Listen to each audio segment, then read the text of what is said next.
અલંગમાં ship બ્રેકિંગના જે વાડા છે ને એ કોઈ ન જોયા હોય તો બતાવી દઉં. જો આ બધા ડેલા છે, જો આ તમે જોવો છો ને, એક એક ડેલાની પાછળ જો એક એક જહાજ છે કપાઈ છે.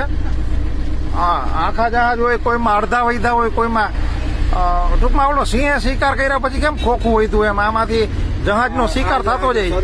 હા, આ મોટું ટેન્કર જહાજ જેવું લાગે છે, આ ઝાડવા પાછળ છે. સફેદ કલર સિંહે શિકાર કર્યા પછી વાંહે ખોખા વધે ને એમ જહાજનો શિકાર થાય. હવે દેખાય હો માંથી ડેલો અલગ અલગ હું તમને છે ને એ બધું બતાવું. આ જહાજ છે અલગ અલગ, અડધું કપાઈ ગયું છે આગળ અને અડધું બાકી છે. હમણાં થોડુંક દરિયા કિનારે ઉભા રહીને વ્યવસ્થિત રીતે બતાવું. જો આ જહાજ જો, અને એની ઉપર એકારે લગભગ 15 ક્રેનો માથે ચડી ગઈ છે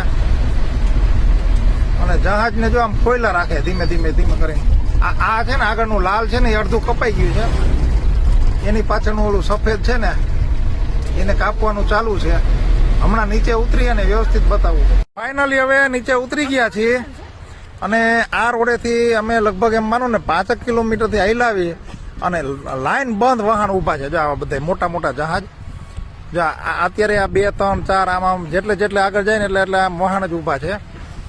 અને ઈ લાઇનસર છે ને ડેલાઈ લાઇનસર હતા. અમારે ખાલી અહીંયા એક જ ખાલી એટલે નદી છે ને, એટલે નદી જેવો આ પુલ છે ને, એટલે અહીંયા અમને ખાલી અહીંયા વચ્ચે ગેપ મળ્યો દરિયો જોવાનો. બાકી લાગે વાહન લગભગ 100-200 તો ઈસે.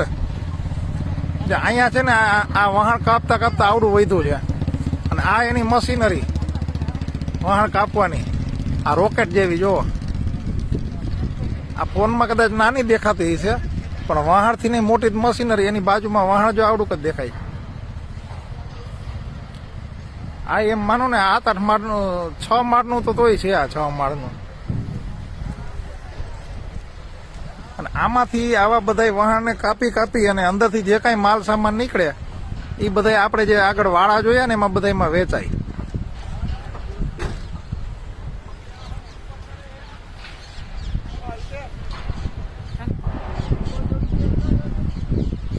ચાલો અલંગના દરિયે વહાણ ભાંગવા,